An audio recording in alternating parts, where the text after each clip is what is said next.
beloved Boss Mike Cervera. Itong DDS vlogger, mga kababayan, pinagmumura. Sabi mga kababayan, no? Sabi ni nung DDS vlogger, po! Pang! Na! Mo! Baste! Oh, ganon ang pagkakasabi. Grabe, ang lutong. Oh, pakinggan nyo na lang. Mga kababayan ko, eto na. Lahat, magandang araw sa lahat na nanonood nito. Guys, ako'y Magandang araw daw po sa lahat ng mga nanonood. Ayaw po yan dito sa ating bisitang DDS vlogger. Ano po? Ito na, mga kababayan. Mukhang nagsunuran na kay Libayan. Libayan, may kakampi ka na, dagdag mo na to. Yan. Sabi ko sa'yo makikinig ka sa akin para maraming sumunod sa'yo. Di ba? Kung hindi ka nakinig sa akin, di sana, walang ganito. Walang magsusunuran, ano? Yan ang sinasabi ko na Di ba? Ganda ng buti ko. Baby. Ay, nako. Ito na, pakinggan nyo. Hindi ho yan si Makmak Pablo, ha? Hindi ho si Makmak Pablo. Ito na. Panoorin nyo. Pasok! Hello guys, magandang araw sa inyong lahat. Magandang araw sa lahat na nanonood nito. Guys, ako'y nadismaya lang, no? Palabas ko lang talaga ang hinanakit ko sa taga Davao. Hala ka! Lalo-lalo na sa aming mayor sa Davao City na si Basti Mayor Duterte. Kita nyo, ayan na mga kababayan, ilalabas na daw ang hinanakit niya sa mga taga Davao, lalong-lalo na sa mayor ng Davao City. Walang iba, kundi si Basti Duterte. Na kanyang sinusuportahan. Maniwala man kayo't hindi. Sige na. Basti, anak ng putang ina ka. Anak ko. Naghamon-hamon ka pa kay General Torre. Tapos ngayon pinalagan ka. Naghahanap ka ng tangina. Naghahanap ka ng kondisyon. Nga. Ano ka ba? Bakla ka? Bakla! Bakla ka daw ba, Baste? Kita mo, kahit na mga constituent mo na, taga Davao yan, tinatawag ka ng bakla. Tapos, PI ka raw. PI! PI mo raw! Diba, no? Nakakahiya. Sabi ko sa inyo, kinakahiya na ho ng karamihang mga manananggol ng mga Duterte. Etong si Baste! Grabe, gumamela. Naka-order ka na ba? Ito na. Ito na mga kababayan ko, pakinggan ninyo kung paano murahin. Tapos ngayon pinalagan ka. Naghahanap ka ng tangina. Naghahanap ka ng kondisyon. Oo nga! Ano ka ba? Bakla ka? Bakla siya! Nagtatago lang sa tato. Pero yung totoo, badiday talaga. Ganon. Gumaganon talaga. Ay! Diba? Idol niya si Ellen Adarna. Yung pala, yun yung pangarap niyang mukha. Kaya niya pala sinasamahan. Diba? Walang niya. Ayan na, pinagmumura na ho ng mga taga Davao. Si Baste! Anak ng putang ina ka do. Ulay taga Davao nga bakla. Basti Duterte. Anak ng putang ina ka. Kahibalo jud mo nga ako. Sulit Duterte jud ko. Sulit Duterte supporters jud ko. Kita mo? Sulit Duterte. Sulit Duterte gyud ko. Tapos ina mo daw. Sabi niya, ina mo. Walang niya, minura ng minura, mga kababayan si Basti ng mga taga Davao. Kita niyo mga kababayan, Sulit Duterte ko. Sabi, ulit, kuyang. Baratan mo ulit. Baratan mo nga. Mahaba ito andali.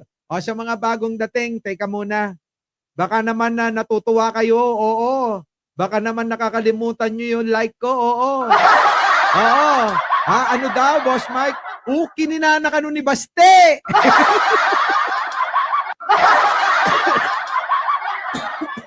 Nauubo ako, kakatawa eh. Ha? Oo, mag-SM tayo sa Amerika. Dali lang. Eto na mga kababayan ko. Nangangamoy gastos na naman ako. Eto na mga kababayan, kaya kailangan masipag tayo. Evangeline Camilosa, ha? Eto na. Mga kababayan ko, pakinggan nyo, ha? Pakinggan nyo. Eto na. Mag-like muna kayo. Dali na, wag muna kayong matuwa. Nauuna kasi yung tawa-tawa nyo eh. Nauna kasi yung ano nyo eh, halakhak ninyo eh. Pwede ba? Isang ganun lang. Breaking news, sabi ni Pulong, pirma daw muna ng waiver si General Torre. Lana, pa-waiver pa. Ano? Madami kayong kondisyon. Pag napatumba nyo si General Torre, di tapos na yon. Diba? Pagkakataon nyo na nga yan eh. Ito na. Pakinggan ninyo. Hello guys, magandang araw sa inyong lahat. Magandang araw sa lahat na nanonood nito. Guys, ako'y nadismaya lang, no? Ipalabas ko lang talaga ang hinanakit ko sa taga Davao. Lalo-lalo na sa aming mayor sa Davao City, na si Basti Mayor Duterte. Disappointed. Baste, anak ng putang ina ka. Putang ina mo raw, Baste. Hamon-hamon ka pa kay General Torre. Tapos na yun, pinalagan ka. Naghahanap ka ng kondisyon. tangina. Naghahanap ka ng kondisyon. Oo nga. Ano ka ba? Bakla ka? Bakla nga eh, bakla. Bakla. Bakla, oo. Nagtatago siya. Tato. Ito na. Anak ng putang ina ka do. Wala yung taga Davao nga bakla. Basti, Duterte. Anak ng putang ina ka, oh. Kahibalo, dyan mo nga ako. Sulit Duterte, dyan ko. Sulit Duterte, supporters, dyan ko. Patay pa ganit ko diri sa TikTok. Kahit saang platform. Oo nga. Ipagtanggol lang mo mga Duterte. Pero kung inanay mong style, Baste, kung ganyan estilo mo, pinalagan ka lang ng matanda na, parang umaayaw ka. Oo nga. Ano ka ba? Maka-discourage mo sa taga Davao. Oo nga. Kung inanay mong style, Baste, maka-discourage kang taga Davao.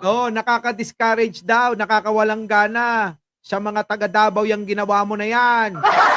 Baste, nakakawalang gana ka, hindi ka na daw nahiya. Aminin mo na ron na bakla ka, sabi niya. Bakla ka pala eh. Tatago ka pa sa maraming tato. Pinakahiyaan na daw si Baste, mga kababayan. Sabi ko sa inyo, magkakatotoo yung hinala natin eh. Di po ba? Ano sabi ko sa inyo? Ikakahiya etong si Baste ng mga DDS. Kita nyo, pati mga taga Davao, ayan na nga, nangyari na nga. Sarah, thank you. Diba? Nangyari po mga kababayan eh. Ikakahiya daw talaga eh. Tuloy. Tangin ako, taga Davao. Kabalo dyan ka, taga Davao dyan ko. Barangay 19 ko. Nako, yari ka ha. Tingin ka niyan. Oy, Baste, alam mo na ha. Baka gusto mo nang maano ha. Maano ba? Ano ha? Oo, ayan taga Barangay 19 daw siya. Puntahan mo ha. Eto na. Pareho tagsuna. Pareho tagsun. Nako, parehas pala daw sila ng zone. Oo. Ibig sabihin pa nga mga kababayan, yung po yun, di ba? Zone 1, Zone 2, Zone 3, Zone 4 hanggang maraming zone. Parehas pala sila mga kababayan. Iisang zone lang pala sila. Buhay senyor. Naku, nag-abala ka pa. Pwede ba? Thank you. Eto na. Pareho tag distrito. Kung na style ni mo. Parehas daw sila ng distrito mga kababayan. Pero galit na galit si Kuya. Taga Davao yan. Vlogger. Oo ha. Yung mga vlogger.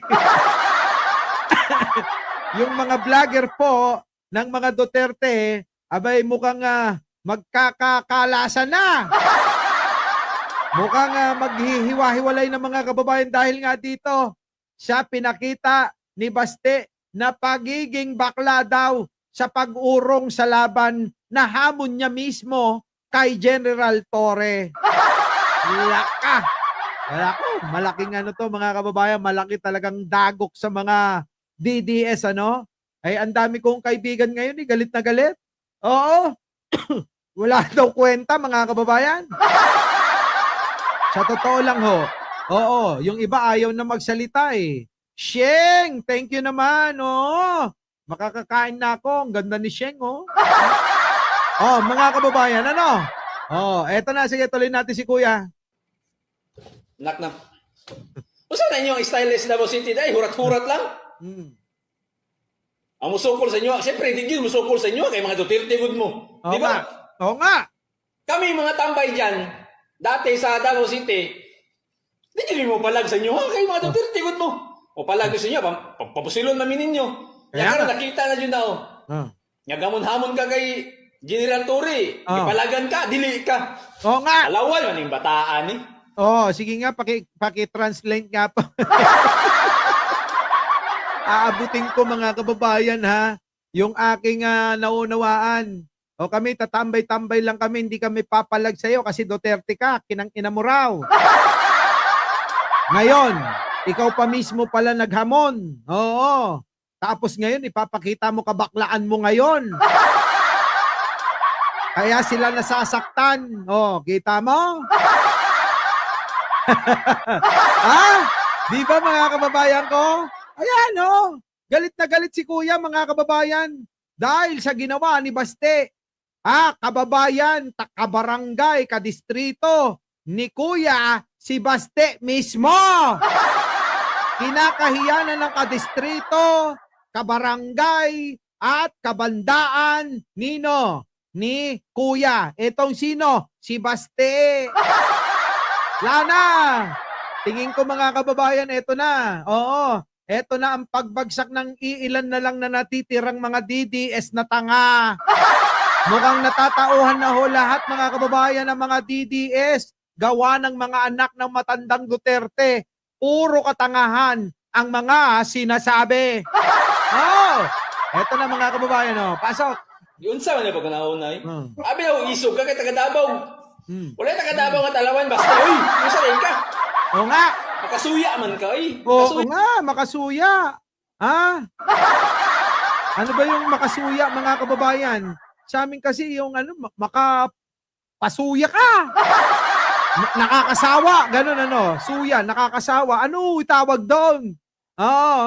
Paki-ano naman. Boss Mike, parehas na sila ni Libayan, baliktad na. Oo, nog-nog. Si Nog-nog Libayan, si Libayan ba yan? Kamukha mo maitim lang, Sa bagay, maitim naman talaga si Libayan, Oo. So mga kababayan, nakakabwisit ang ibig sabihin nun? Nakakainis, ayan. Suya, irita, alaka. Umay, naku. Ano yan, soya milk? Nakakaumay, nakakasuya. Yung pala yun. Eto na. Suya ka ba? Yun na style mo, Baste. Ayaw na lang pag mayor sa Davao City, di gapon minimo masulbad. O nga. Di gapon minimo masagang. O nga. Mga katauhan sa Davao City, di gapon mo panalagdan. Kita nyo mga kababayan, hindi ko na naintindihan yung sinasabi. Basta ang pagkakaintindi ko, inaka, Baste, sabi. Oo, ina mo, Baste, sabi. Bading, badiday, bakla, sabi. Oo. Takrot, takot, sabi. Oy, grabe. Hindi. Kung ano-ano na sinasabi ni Kuya Sa totoo lang, Una na, talawan man day ka. Mayor man day ka, hurat. Ako, naglagot ko si Mua ba? Ako pa, pauli ako na Kaya ako magsusumbagaan ng Torre. Talawan man yung bataan Ano daw, galit na galit si Kuya. Ay, mga kapwa natin Bisaya dyan, Hindi ko lang naintindihan. Paki-explain naman. Para hindi tayo maligaw. Galit lahat ng taga Davao kay Baste, sabi ni Rino Angel. Kita nyo? Hindi raw nakakadepensa si Baste sa kanila. Kita mo, Michael Alwag, Huwag ka mag-Chinese, Kuya. Hindi. Tama na kuya, iinom pa ng gata si Baby Baste. Sino daw lalaban kay Tore? Wala. Oo. Si Basting Araw eh. Si Basting Araw ang ang lalaban eh. Kaya lang, naghamon si Baste, hindi nga sumipot. Davao City, Pisot, sabing ganun, mayor nyo, sabi ni Wisely Mateo. Ha? Ano daw? Ewan ko. Oo, i-translate mo na lang. Walang isang salita, sabi naman ni Clee dito. Sabi po, sabi daw uuwi at makipagsuntukan kay Tore. Alak. Sabi po, lugi si Mayor kasi malaki ulo niya. Malaki lang. Tamaan tapos wala pang laman. Alak ka. Ganun ba yon? EJ? Si Pulong na lang daw lalaban. Okay lang. Talawan, meaning takot. Sabi ng vlogger, siya na lang daw lalaban kay Tore. Grabe, no? Sabi niya, gwapo ka raw, Boss Mike. Nako, oo nga, kanina pa sabi ng sabi. Lugi si Max Alvarado, Baste. Ala. Grabe, no? Buha, ang saya, bayot na Baste. Ang sarap ng asar sa TikTok. Parwan balin na. Sonyega. Sige, mang-asar ka lang. Sayang ang tato, Barbie. Sayang talaga tato. Sabi ko nga yan nung nakarang araw pa eh. Sige na. Ano sabi rito? Galit na galit si Kuya eh. Nak. Usa na inyo ang stylist Davao City dahil hurat-hurat lang. Ang musukol sa inyo, siyempre hindi yun musukol sa inyo kay mga Duterte good mo. Di ba? Kami mga tambay dyan, dati sa Davao City, di nyo mo palag sa inyo, kay mga Duterte good mo. O palag sa inyo, papasilon namin ninyo. Nga karon nakita na dyan na Nga gamon-hamon ka kay General Torre, ipalagan ka, dili ka. Dili ka sasama, bakla ka raw. Sabi ni Jolly Woman, Boss Mike, may PM ako. Naawat na Jay Rilo, nagpintas ka no. Kunaktuman! Apay, mangilako diti nagalasing. Hoy, Ate Evangeline, yung mga kaibigan natin sa Hong Kong, pa-orderin mo na. Ang regalo sa mga asawa, wag sa kabit Kapag ireregalo nyo sa kabit, wag na lang.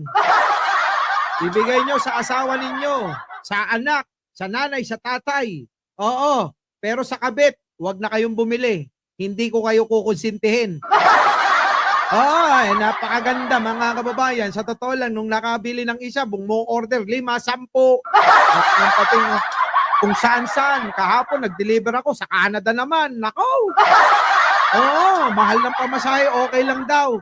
Basta daw, mga kababayan, yung kanyang bibilin, may pangalan ko. Thank you po, Thank you. Si Leia Chin yun. Di ba, no? Mga kababayan, eto na. Sige, try mo! Dalawan man yung bataan, Yun sa man yung pagkanaunay. Abi daw, isog ka kay taga-Davao. Wala ka raw. Maisog-isog pa yung ginagamit nyo raw. Pero mo, wala ka raw, walang kabit at asawa, Sir Mike. Naku, single. Sheng. Naku, single si Sheng. Mga kababayan. Marami nang nagkatuluyan dito. Baka naman, Baka naman may maka-spot kay Maring Shen natin, Baka. Sige na. Sino mga binata dyan? Nandyan si Sheng, eto na mga kababayan, pasok. Wala taga-Davao nga talawan, Baste. Uy, nung sanay ka? Makasuya man ka, Makasuya ka ba? Kung na style mo, Baste. Nako. Ayaw na na pag mayor sa Davao City, di gapon minimo masulbad. Di gapon minimo masagang.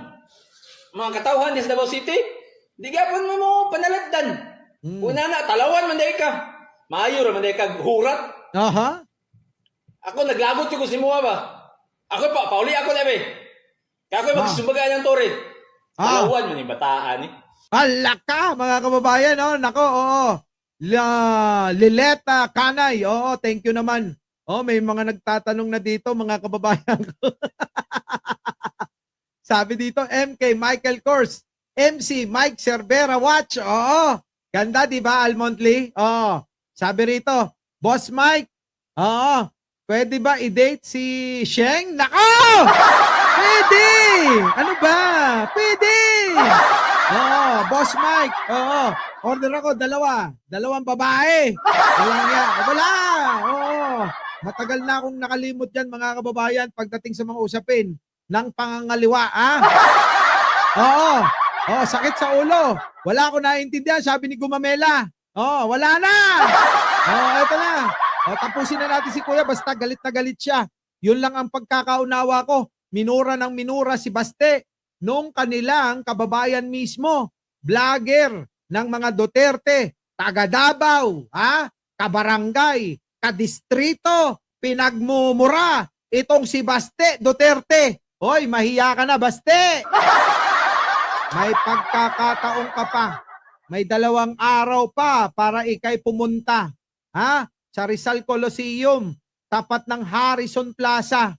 Kung hindi mo alam yan, pumunta ka muna ng Manila Zoo. Doon, tignan mo muna kung nandoon yung unggoy na hinahanap mo. Tapos maglakad ka, papuntang Cavite. Doon, madadaanan mo na. Nasa kaliwa mo, nakalagay, yun, na yun, Jose Rizal. Di ba, no, mga kababayan, ayos ba, Baste? Talol. Sayang ang tato ni mo. Wala ya. Sayang ang tato ni mo. Diba? Yan ang sinasabi ko sa iyo eh. Alam mo, Baste, pasensya ka na. Mukhang etong mga kaalyado mo, mga vlogger nila, naging idol na ako dahil sa pagsasabi ko ng totoo. Ayan, mismong si Libayan. Nakita mo naman, solid sa inyo yan. Bakit ngayon ang tawag sa'yo? Ano? Nakakadiri ka daw. Habang nandidiri yon, tumitigidig-tigidig pa. Hindi lang isa, maraming beses pa. Oo, hindi kaya may ini-imagine siya? Diba? Mga kababayan, pero eto, sigurado, Libayan, may kakampi ka na. Oo, ewan ko lang kung anong itsura niya. Baka naman, pwede mo nang isama. Diba?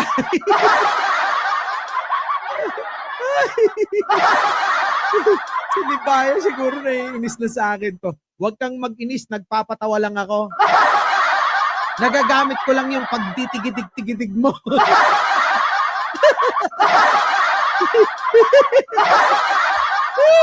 Ewan ko! Di ba, mga kababayan, eto na. Sayang ang tato! Ako magsumagay ng torin.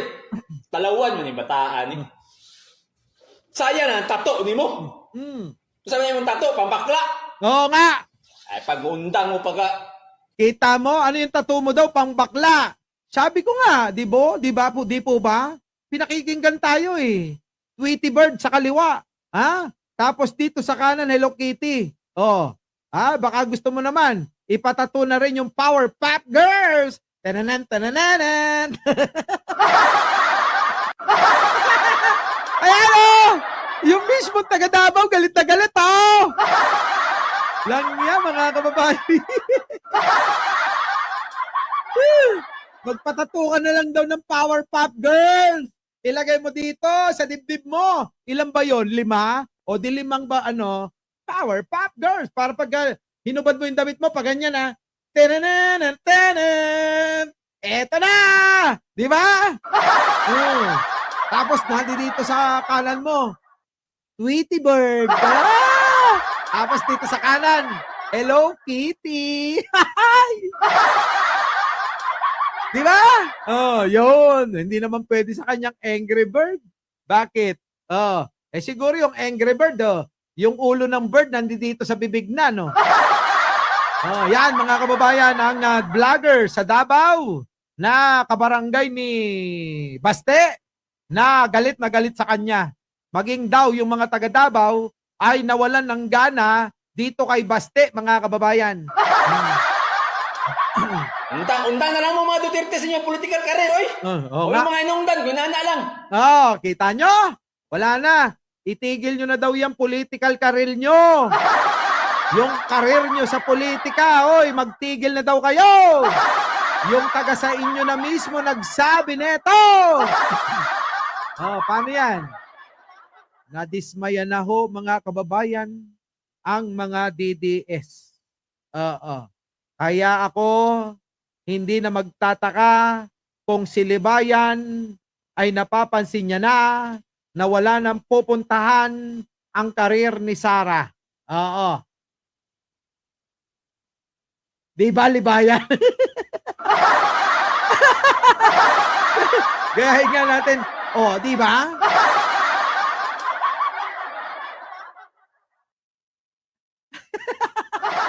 Hindi ko kaya. Grabe. Oh, ayan na mga kababayan ha. Oh, ayan na ho, mga kababayan. At alam nyo naman, sabi ko nga sa inyo, basta Duterte, ganyan na talaga ang style. Opo. Ganyan talaga ang style nila, mga kababayan. Basta Duterte. Oh, di ba yung tatay niya, sino naghamon sa kanya? Di ba si Trillanes? Meron pang isa, mga kababayan. Kung maalala nyo, si Mimar Rojas, hinamon din siya, mga kababayan. Suntukan, barilan, kung anong gusto daw. Pero mga kababayan, si Duterte, walang paramdam. Tara. Our beloved Boss Mike Cervera.